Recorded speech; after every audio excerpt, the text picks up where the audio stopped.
Descobri que minha esposa estava me traindo com meu próprio pai, no dia do nascimento do nosso filho. Aquele dia tinha tudo para ser o mais especial da minha vida. Depois de 9 meses de ansiedade, finalmente minha esposa, Camila, estava em trabalho de parto. A gente se conheceu na faculdade, e mesmo com algumas idas e vindas, nosso amor tinha resistido. Ou, pelo menos era o que eu achava. Eu estava nervoso, andando de um lado para o outro no corredor do hospital, quando meu pai apareceu. O que era estranho. Ele nunca foi o tipo de pai presente. Sempre distante, sempre frio. Mas ali estava ele, com um buquê de flores e um sorriso forçado no rosto. E aí, filho, pronto para ser pai? Ele perguntou, como se fosse íntimo. Eu estranhei, mas respondi com educação. Afinal, era um momento importante. Não queria clima ruim. Ele me deu um tapinha nas costas e ficou lá, sentado comigo, esperando o nascimento do meu filho. Minutos depois, o médico veio nos avisar. Parabéns, pai. É um menino. Eu não consigo explicar o que senti naquela hora. Era como se meu coração tivesse explodido de amor. Chorei. Chorei de alegria, de alívio, de gratidão. Fui correndo ver Camila no quarto. Ela estava suada, cansada, mas linda. Segurava o nosso bebê com tanto carinho que meus olhos se encheram de lágrimas de novo. Ele tem o seu nariz, ela disse, com um sorriso cansado. Eu me aproximei, beijei sua testa e disse que a amava. Ela respondeu com um olhar estranho, como se quisesse dizer alguma coisa, mas travasse. Naquela noite, enquanto ela dormia com o bebê, eu fui para casa pegar algumas roupas. E foi aí que tudo começou a desmoronar. Meu pai ainda estava lá. Ele disse que ficaria mais um pouco com ela no hospital, para dar apoio. Agradeci. Achei que era um gesto bonito, talvez uma tentativa de ser mais presente.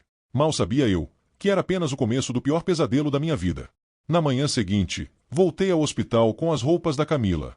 Levei também uma lembrancinha que comprei na pressa, um bodezinho com a frase, meu papai é meu herói. Eu estava emocionado, ainda anestesiado pela felicidade. Quando entrei no quarto, vi que Camila estava acordada. Mas parecia estranha, tensa. A mesma expressão da noite anterior, como se escondesse algo. Tentei ignorar, achando que era apenas o cansaço do parto. Mas o clima entre nós estava esquisito. Ela evitava contato visual.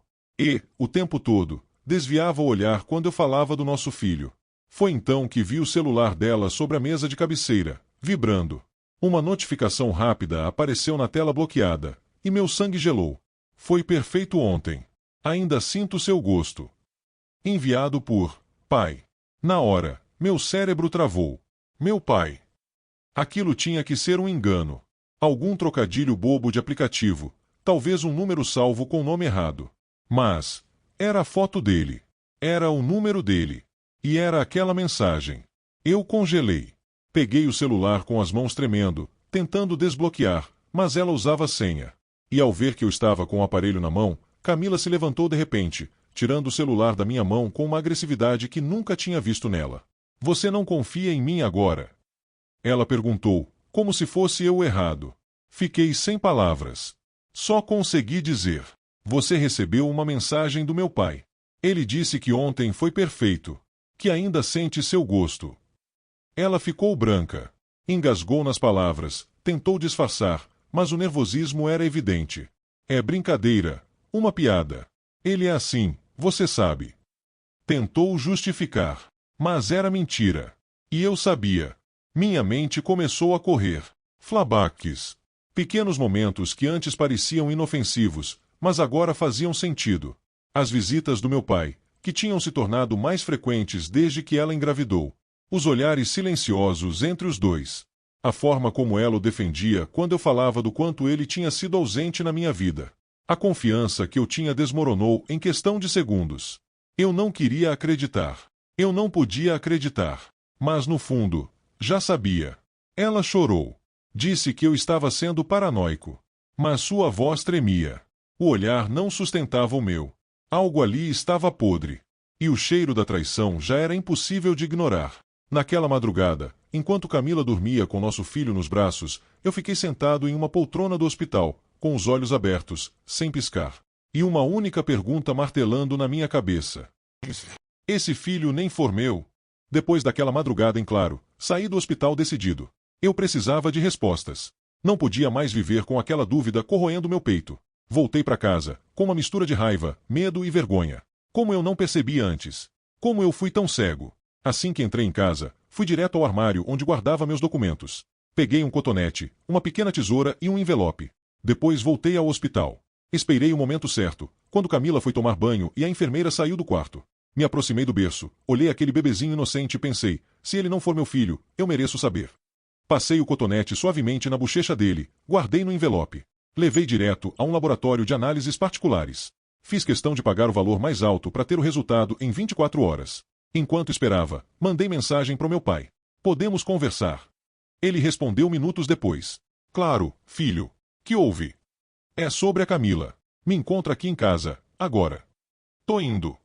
Quando ele chegou, parecia preocupado.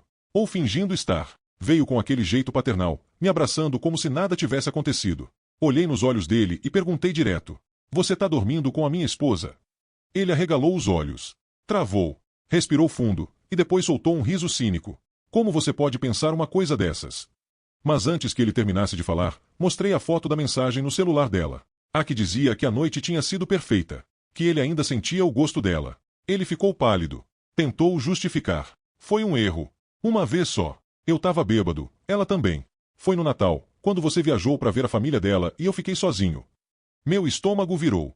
Eu me senti traído, sujo, enojado. Meu próprio pai. O homem que nunca esteve presente quando eu mais precisei. E agora, a única vez que ele apareceu na minha vida, foi para me apunhalar pelas costas. Perguntei, com a voz embargada. E o bebê? Ele é meu. Ele hesitou. Fez uma pausa longa. E depois respondeu. Eu não sei. Aquilo me destruiu. Eu desabei no chão, chorando como uma criança. E ele, simplesmente saiu. Me deixou ali, quebrado, despedaçado, tentando entender como minha vida tinha virado um pesadelo em tão pouco tempo. No dia seguinte, o resultado do exame chegou. E com ele, a última facada no meu coração. Negativo. O bebê não era meu. Camila tentou negar, tentou dizer que era um erro. Que talvez o exame tivesse dado errado. Mas eu não aguentava mais mentiras. Não havia mais espaço para desculpas. Naquele dia, juntei minhas coisas, deixei a aliança em cima da comoda e fui embora sem olhar para trás. Depois que fui embora, me instalei em um pequeno apartamento alugado. Era modesto, frio, mas pela primeira vez em muito tempo, era meu espaço, minha paz. Durante dias, fiquei em silêncio. Não falei com ninguém. Não fui trabalhar. Só encarava o teto e tentava entender como minha vida tinha desabado tão rápido. Camila me mandava mensagens todos os dias, implorando para conversar, dizendo que se arrependeu, que tudo tinha sido um erro. Mas como confiar em alguém que mentiu durante a gestação inteira? Que me olhou nos olhos, segurando a minha mão na sala de parto, enquanto o verdadeiro pai do bebê era o meu próprio pai. Meu coração queria respostas. Minha alma queria vingança. Mas eu sabia que, se eu me deixasse afundar, eu nunca mais sairia do fundo. Foi aí que, depois de muito resistir, resolvi ir atrás de ajuda. Marquei uma sessão com um psicólogo. E ali, desabei. Coloquei tudo para fora. A traição, a humilhação, a culpa que eu sentia por não ter percebido os sinais. A sensação de ter perdido não só a mulher que eu amava, mas também a paternidade que eu sonhava há anos. Durante as sessões, uma coisa ficou clara. Eu não era o culpado. Eu fui traído, manipulado, ferido por duas pessoas que deveriam me proteger. Com o tempo, fui encontrando um pouco de força. Voltei a trabalhar. Recomecei meus projetos. Redescobri hobbies que tinha deixado de lado. Comecei a me olhar no espelho sem sentir raiva de mim mesmo. E sabe o que mais doeu? Ver que, mesmo depois de tudo, meu pai continuou agindo como se nada tivesse acontecido. Ele não se desculpou. Não me procurou. Ficou com Camila. Assumiu o bebê. Eles viraram uma família às custas da minha destruição. Mas mesmo isso, com o tempo, virou apenas passado. Porque aos poucos, eu entendi que me prender a dor deles só adiava minha cura. E foi aí que minha verdadeira volta por cima começou. 2 anos se passaram. 2 anos em que muita coisa mudou. Eu já não era mais aquele homem destruído no sofá do apartamento vazio.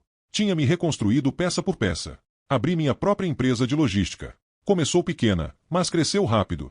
Em pouco tempo, estava gerando mais do que o salário que eu ganhava como funcionário. Comprei meu carro à vista. Investi em mim. Fiz terapia. Cuidei da saúde. Voltei a treinar. Comecei a viajar, conhecer gente nova. E, com o tempo, conheci uma mulher incrível. Discreta, inteligente, cheia de luz. Alguém que não fazia joguinhos, que não escondia celular, que me olhava nos olhos e dizia a verdade. A dor ainda existia, mas já não me controlava mais. Eu tinha vencido. Não por causa de vingança, mas porque decidi viver, apesar do que fizeram comigo. E então, numa tarde qualquer, tudo virou de novo. Recebi uma notificação no celular, uma solicitação de amizade no Instagram. Era Camila. Na sequência, uma mensagem. Podemos conversar? Eu sei que já passou muito tempo, mas eu precisava falar com você. Fiquei em silêncio. Mas no fundo, você sabe, eu sabia que esse dia ia chegar. Minutos depois, outra mensagem. Ele me deixou. Disse que não aguenta mais ser pai. Disse que se arrependeu de tudo. E agora estou sozinha, com um filho pequeno, sem estrutura. Eu não queria te magoar. Eu só queria não perder você. Eu respirei fundo. Pela primeira vez em anos, meu coração não tremeu. Eu não chorei. Não surtei. Não senti raiva. Eu apenas vi a verdade. Ela me traiu, me destruiu, e depois que perdeu tudo, veio atrás do único homem que ainda carregava caráter no peito. Ela queria ajuda. Queria voltar. Queria que eu estendesse a mão. Mas naquele momento, tudo que eu consegui escrever foi: espero que um dia você entenda o que tirou de mim. E que nunca mais tente roubar a paz que eu lutei tanto para reconquistar. Bloqueei. Apaguei.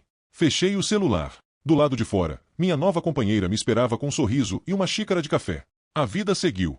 E finalmente, pela primeira vez em muito tempo, ela era minha de verdade. Tem coisas na vida que a gente não escolhe viver. Traição. Mentira. Abandono. Mas o que a gente faz depois disso?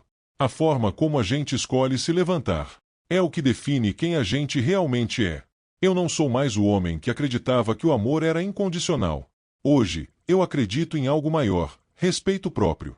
Se você não se respeita, qualquer um vai achar que pode te destruir e depois voltar como se nada tivesse acontecido.